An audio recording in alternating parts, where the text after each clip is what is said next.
Welcome to the TheDPost.com Sports Chat. I am Dominion Post sports reporter Todd Murray, filling in for sports editor Drew Rubenstein this week. And we're joined by Kristen Kurlick, our high school sports writer. And Kristen, big week this week for University High. They defeated the rival Morgantown High Mohegans going into the second round at Capitol. Imagine a lot of excitement on Hawk Hill this week.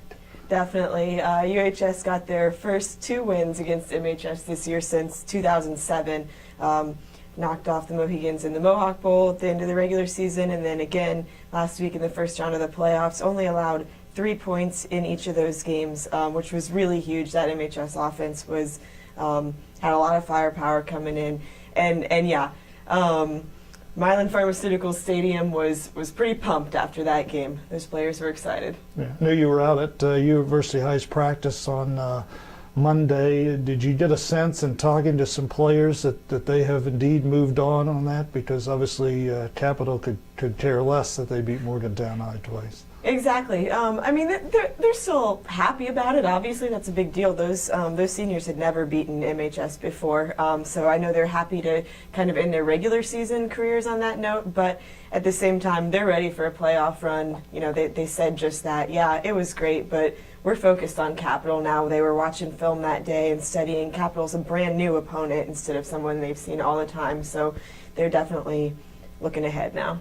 You know, people who have followed University High football through the years with John Kelly at the helm know that his teams really seem to thrive on that underdog role, and I think he enjoys nothing better as a coach when people don't expect his teams to win. So I'm guessing he kind of likes being in this underdog role Saturday. No doubt. He'll tell you he's nervous and anxious and scared about it, and you know, that's valid. Capitol's a very good team. However, like you said, I'm not so sure that he's, you know, not a little bit okay with that. It was kind of the same way with MHS last week, even though University was the higher seed.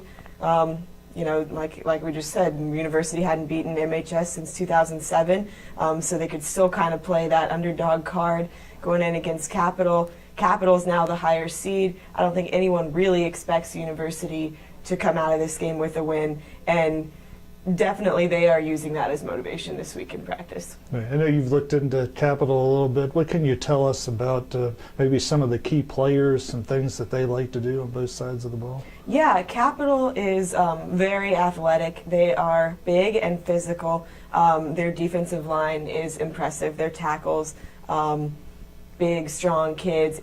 Everyone this year has had a hard time running the ball up the middle against them. Yeah, offensively, their quarterback is just a sophomore, Tyree Pratt. He's very athletic, deceptively fast, kind of glides as he runs, throws on the run a lot, or will, you know, hand off in the read option to his running back, really utility sort of guy. Right. Kayshawn Haley, who is also incredibly athletic and has presented a big challenge to everyone this year. They run a spread offense, and they are just looking to get the ball to their athletes in space.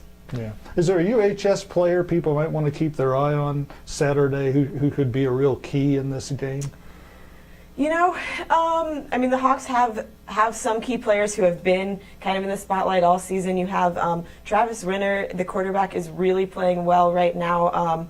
He's a kid who maybe he's not the best passer or the best runner in the state. He's a good passer and a good runner, but the last few games he's kind of taken the Hawks on his shoulders and, you know, made things happen out of nothing. The leadership quality, the X factor. Same with a Jack Armstrong at receiver and kind of do it all. A kid who can, you know, with one quick play can break a game open. I would really look at Tony Richardson as well, who's a defensive end tight end for the Hawks. The last couple games against MHS, he's played exceptionally well. Didn't even have a catch last week against MHS, but just solid blocking, solid defense.